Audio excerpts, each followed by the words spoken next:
नमस्कार दोस्तों, welcome to Byju's government exams prep. आज हम लोग बात करेंगे दिस डे इन हिस्ट्री, यानी आज के दिन का इतिहास। इसका मतलब 8 सितंबर। दोस्तों आज 8 सितंबर है।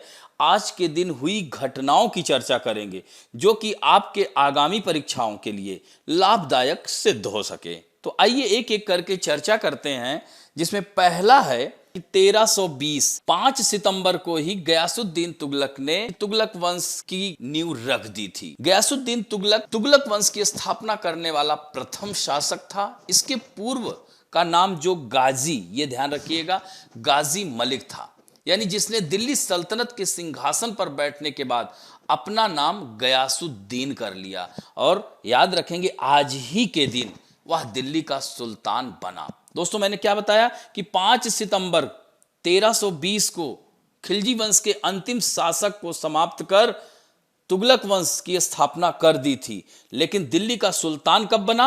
आज के दिन बना। और इसमें जो महत्वपूर्ण शासक, 3 शासक हैं, ध्यान रखेंगे। गयासुद्दीन तुगलक यानी जीटी, दूसरा क्या है? एमबीटी, ये ध्यान रखिएगा, यानी मोहम्मद बिन तुगलक, और तीसरा है एफएसटी, जिसे फिरोज शाह तुगलक के नाम से जाना जाता है। दोस्तों सबसे पहले नहरों का कॉन्सेप्ट यानी कैनाल जो है, नहर का जाल बिछाने का कार्य स्टार्ट किया था गयासुद्दीन तुगलक ने ही, ये ध्यान रखिएगा। कुएं, नहरों का निर्माण, यह सब करवाया था। और उसके बाद फिर सबसे अधिक नहरों का निर्माण अगर किसी ने कराया तो फिरोज शाह तुगलक ने। इसने 300 लगभग नगरों का निर्माण कराया, 1200 बागों का निर्माण कराया। फिरोज शाह तुगलक ऐसा शासक था सल्तनत पीरियड का जिसने ब्राह्मणों पर भी जजिया कर लगाया था। और मोहम्मद बिन तुगलक के तो कहने ही क्या है, यह पूरे सल्तनत काल का सबसे विद्वान व्यक्ति था, सबसे शिक्षित व्यक्ति था, लेकिन इसकी विद्वता के कारण ही इसको स्वप्नशील, पागल एवं रक्त पिपासु कहा जाता था। सनक भरी योजनाओं के कारण।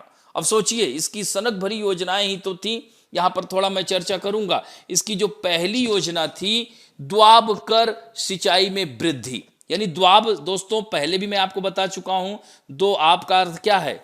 एग्रीकल्चर लैंड, यानी 2 नदियों के बीच कृषि क्षेत्र को द्वाब कहा जाता है। तो द्वाब कर सिंचाई 1326 में, ध्यान रखेंगे, 1326 से 27 के बीच में लाया था।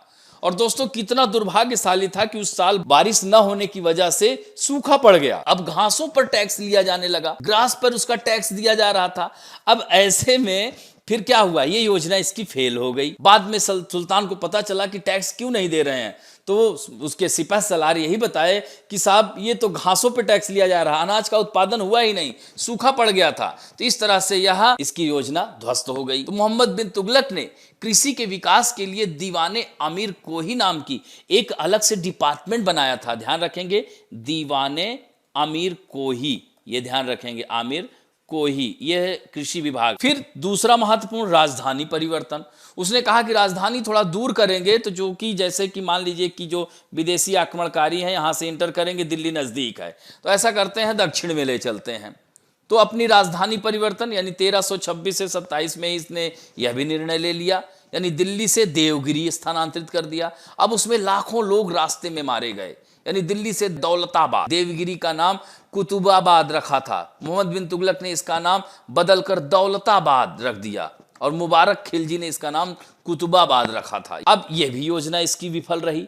तीसरी जो महत्वपूर्ण योजना है, सांकेतिक मुद्रा का प्रचलन, करेंसी चला दिया था, तांबे के सिक्के। अब उसमें भी खूब सारा ब्लैक मनी, मतलब कह सकते हैं कि लोग उसमें इकट्ठा करने लगे और यह भी योजना फेल हो गई। तो इस तरह से यह तीसरी योजना क्या थी? तांबे के सिक्के चलवाना। चौथा है खुरासान और कराचिल का युद्ध। यह भी युद्ध चौथी योजना के अंतर्गत मोहम्मद बिन तुगलक ने खुरासान और कराचिल विजय अभियान का उल्लेख है। और इस तरह से 20 मार्च 1351 को इनकी मृत्यु हो गई थट्टा के निकट गोंडाल में। तो इस तरह से ये चारों योजनाएं इनकी विफल रही। यही कारण है कि इनको लंपट, मूर्ख और रक्त पिपासु कहा जाता है। फिर फिरोज शाह तुगलक का शासन आता है। उसने, मैंने आपको बताया है कि बहुत सारे निर्माण कराए। तो यह था तुगलक वंश। अगला है 1900 में, बोस्टन में 1900 आज ही के दिन पहला डेविस कप श्रृंखला की शुरुआत हुई थी दोस्तों। तो डेविस कप का संबंध किससे है? टेनिस से संबंधित है, डेविस कप। एक पॉइंट इसमें और भी याद रखिएगा कि डेविस कप को टेनिस का विश्व कप भी कहा जाता है, वर्ल्ड कप कहा जाता है दोस्तों। यानी 120 साल पहले इसकी स्थापना हुई थी। अब हम अगला जो चर्चा कर रहे हैं व्यक्तित्व की है। भूपेन हजारिका का नाम सुना होगा दोस्तों।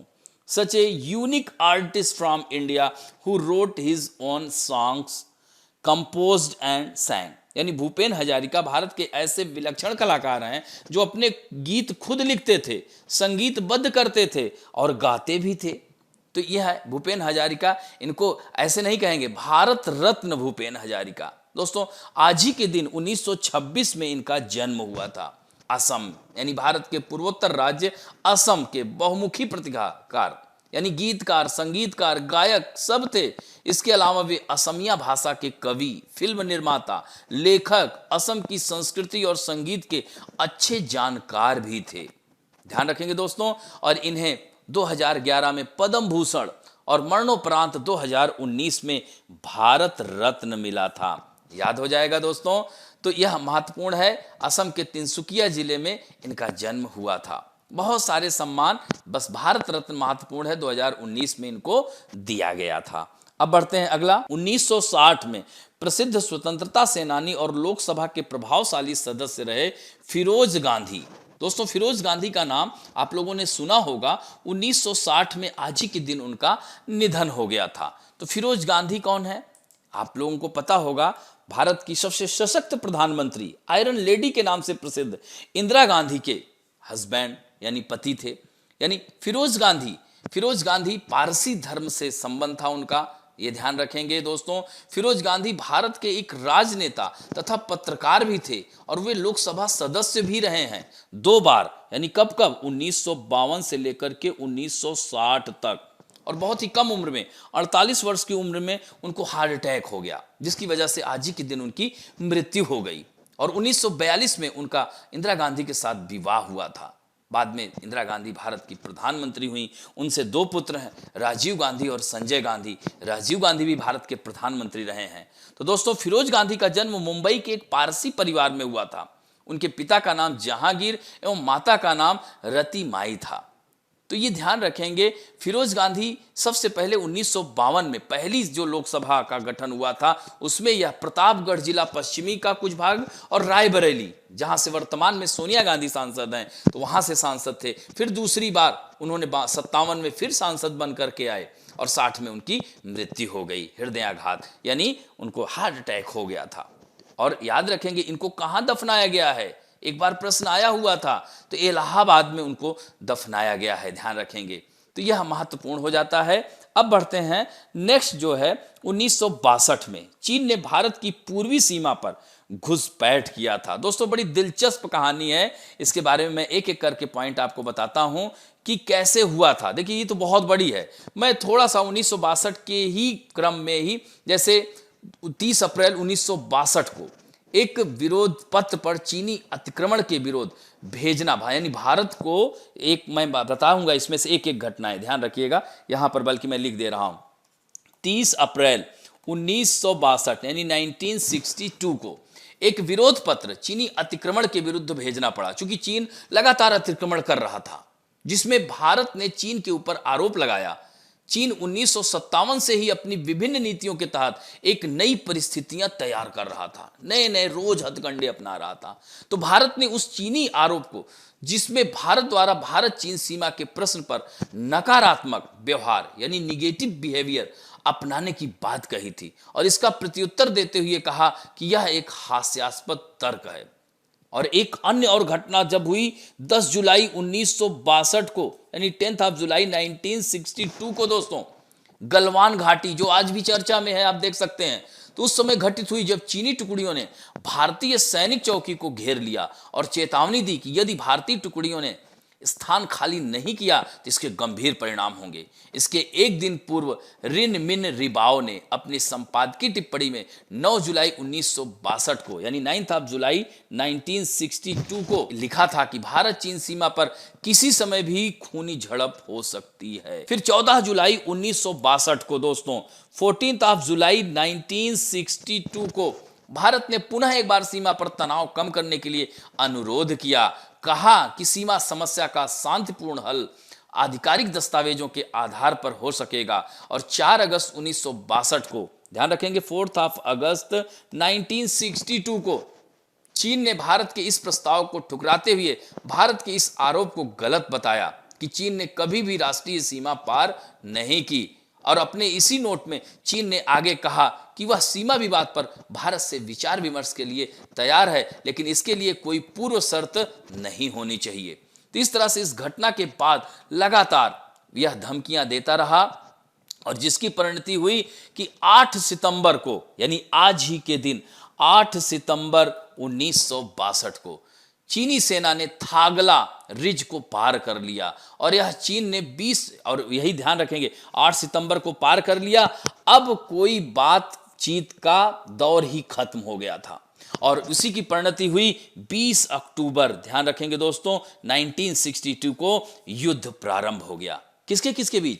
भारत और चीन के बीच। तो इस तरह से लगातार चीन ने एक तरह से देखा जाए तो भारत के साथ बहुत ही दुर्व्यवहार किया। भारत अंतिम तक नहीं चाह रहा था युद्ध और यह लगातार भारत को उकसाया। और बाद में फिर परिस्थितियां आपने देखा ही कि चीन ने कितना बड़ा धोखा किया भारत के साथ दोस्तों, और आज भी वह कृत्य कर रहा है। तो ध्यान रखेंगे दोस्तों, यह इसलिए हमने थोड़ा सा इसको ब्रीफ में बता दिया।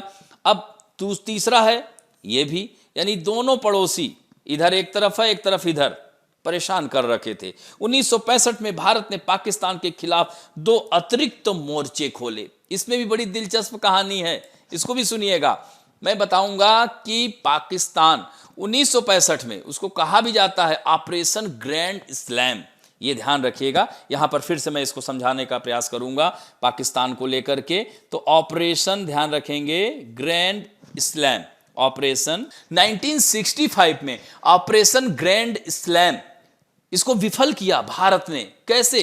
क्योंकि कश्मीर पर कब्जा करना चाहता था पाकिस्तान और इस ऑपरेशन का नाम था ऑपरेशन ग्रैंड स्लैम। तो इसके पीछे कहानी जो है दोस्तों, भारत और पाकिस्तान कई बार युद्ध में उलझ चुके हैं। हर बार युद्ध की वजह क्या रही है? जम्मू कश्मीर। 1965 में इसी मसले पर दोनों में युद्ध हुआ था, यानी सितंबर 1965 को पाकिस्तान के कश्मीर पर कब्जे के लिए ऑपरेशन ग्रैंड स्लैम चलाया था। और ये कब चलाया गया था? 1 सितंबर, ध्यान देंगे, 1965 को ऑपरेशन ग्रैंड स्लैम। इसके तहत वहां उस समय तानाशाह कौन था वहां पाकिस्तान में? जनरल अयूब खान की सहमति थी। लेकिन भारत ने समय रहते हुए, सही निर्णय लेते हुए इसकी नापाक साजिश को नाकाम कर दिया और पाकिस्तान की सेना ने ऑपरेशन ग्रैंड स्लैम के तहत कश्मीर को हथियाने का पूरा खाका तैयार कर रखा था। लेकिन भारत भी पीछे नहीं था। इस प्लान के तहत पाकिस्तानी आर्मी को कश्मीर से दाखिल होकर वहां के लोगों को भारतीय सेना के खिलाफ भड़काना, अपने साथ मिलाना था। पाकिस्तान को उम्मीद थी कि उसकी यह कोशिश रंग लाएगी और जम्मू कश्मीर के लोग भारत के खिलाफ जंग का ऐलान कर देंगे। और इस सोच की वजह यह भी थी कि पाकिस्तान कच्छ के रण में छोड़ी गई लड़ाई में अपना बढ़त बना रहा था। यह ऑपरेशन भले ही 1 सितंबर से शुरू हुआ था, लेकिन इसकी तैयारियां पहले से चल रही थी।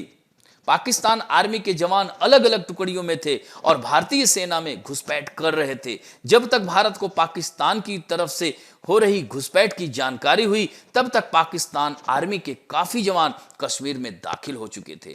जानकारी मिलने के बाद भारत ने जम्मू कश्मीर में अतिरिक्त जवानों को भेजा और दूसरी तरफ भारतीय सेना ने जानकारी मिलने के तुरंत बाद पाकिस्तान के खिलाफ मोर्चा खोल दिया। पाकिस्तान सेना के ठिकानों पर ताबड़तोड़ हमले किए गए दोस्तों। पाकिस्तान आर्मी ने जवानों की सप्लाई लाइन को खत्म करने में का मकसद भी कई हमले किए। तो इस तरह से 1 सितंबर 1965 को पाकिस्तान ने ऑपरेशन ग्रैंड स्लैम, ध्यान रखिएगा दोस्तों, यह बहुत महत्वपूर्ण फैक्ट है, शुरुआत सुबह 5 बजे की थी। और भारत धीरे धीरे, भारत की सबसे बड़ी यहां पर कमजोरी क्या रही कि वह अपने टैंक AMX-13 को आगे नहीं बढ़ा सकता था, क्योंकि अखनूर का पुल उसके लिहाज से काफी कमजोर था। वहीं दूसरी तरफ मौजूद पाकिस्तान के M47, M48 पैटर्न टैंक के सामने भारत के टैंक कमजोर साबित हो रहे थे। यही वजह थी कि पाकिस्तान के हमले के आगे भारत अभी तक रक्षात्मक रवैया अपनाए हुए था। लेकिन फिर उसके बाद भारत 3 सितंबर को भारत ने पाकिस्तान के खिलाफ लड़ाकू विमानों से जबरदस्त बमबारी की और आज ही के दिन दोस्तों फिर 6 सितंबर को एक कब्जा किया, एक मोर्चा और पंजाब में खोल दिया, और 8 सितंबर को और दूसरा, इस दो के अतिरिक्त भी और मोर्चे खोल दिए, और इस तरह से चारों तरफ से पाकिस्तान को घेर लिया दोस्तों। अब अगला जो महत्वपूर्ण पॉइंट है, 1966 में आज ही के दिन दोस्तों विश्व साक्षरता दिवस मनाया जाता है। United nation department of education and culture department ने आज ही के दिन यानी 1966 से यानी फर्स्ट टाइम यह 1966 में मनाया गया वर्ल्ड लिटरेसी डे, विश्व साक्षरता दिवस दोस्तों, और इस वर्ष भी मनाया गया, इस साल, भाई हर साल मनाया जाता है। तो दोस्तों इस बार का जो थीम वर्ड था, मुख्य विषय जो था इस साक्षरता अंतर्राष्ट्रीय साक्षरता दिवस का, वह था कि literacy, covid crisis and beyond education study. साक्षरता, कोविड-19 संकट और उससे आगे शिक्षा और अध्ययन रखा गया है, और यह विषय जीवन पर्यंत साक्षरता दृष्टिकोण से शिक्षा के महत्व को रेखांकित करता है। यानी this subject underscores the importance of education, इसकी महत्ता from A life long literacy perspective के संदर्भ में बात की जाती है दोस्तों। तो इस तरह से यह आज ही के दिन विश्व साक्षरता दिवस, ध्यान रखेंगे, 8 सितंबर को मनाया जाता है। तो इस तरह से आज हमने ऐतिहासिक घटनाओं की चर्चा की। आइए इसी संबंधित प्रैक्टिस क्वेश्चन देखते हैं। पहला है प्रैक्टिस क्वेश्चन में, who was the founder of Tughlaq dynasty? कौन था? गयासुद्दीन तुगलक। अगला है, सल्तनत काल में सबसे ज्यादा समय तक किस वंश का शासन, यानी विच dynasty was ruled for the longest time in the सल्तनत पीरियड? दोस्तों सबसे ज्यादा यही तुगलक वंशी था। कब से कब तक था? 1320 टू 1413 तक था, लगभग 93 वर्ष शासन किया था दोस्तों। अगला है, सल्तनत काल का सबसे विद्वान एवं शिक्षित सुल्तान कौन था? Who was the most learned and educated Sultan of the सल्तनत पीरियड? तो जैसा कि मैंने बताया दोस्तों, मोहम्मद बिन तुगलक। नेक्स्ट है, नहर का निर्माण कराने वाला पहला यानी कैनाल का जो कंसेप्ट था वो किसने दिया था? गयासुद्दीन तुगलक ने दिया था दोस्तों। तुगलक वंश में किस शासक ने राजधानी परिवर्तन किया था? तो मोहम्मद बिन तुगलक ने। इनकी चारों योजनाओं को मैंने बताया था ना दोस्तों, उसमें से है एक। अगला है प्रश्न कि सबसे अधिक नहरों का निर्माण, नगरों का निर्माण। अब देखिए, सबसे अधिक नहरों का भी यहीं पे, ठीक है हमसे निकल गया शब्द, ये भी ध्यान रखना, नहरों का भी 6 बड़ी नहरों का निर्माण किसने किया था? फिरोज शाह तुगलक ने। 1200 बाग बनवाए थे और लगभग 300 नगरों का निर्माण किया था। किसने? फिरोज शाह तुगलक ने। दोस्तों ब्राह्मणों पर भी जजिया कर लगाने वाला पहला सुल्तान था फिरोज शाह तुगलक। तो यह आंसर डी होगा। अब बढ़ते हैं, डेविस कप का संबंध किस खेल से है? सीधे आ जाएगा, तो दोस्तों टेनिस से है। अगला है, भूपेन हजारिका को भारत रत्न अवार्ड कब मिला था? 2016, 17, 18 या 19? तो 2019 में मिला था दोस्तों। अगला है, विश्व साक्षरता दिवस कब मनाया जाता है? तो 8 सितंबर को मनाया जाता है। भारत चीन युद्ध कब हुआ था? 1947, 1962, 1965 या 1971? तो ध्यान रखेंगे 1965, 71 और 47 ये तो पाकिस्तान से था। 62 में जो है भारत और चीन के बीच था। तो इस तरह से आज हम लोगों ने इतिहास की चर्चा की। आशा करता हूं कि आप लोगों को अच्छा लगेगा ये वीडियो। अगर दोस्तों अच्छा लगे तो प्लीज लाइक, शेयर और सब्सक्राइब करना ना भूलें। तो इस तरह से अब हम लोग विदा लेते हैं। थैंक यू दोस्तों।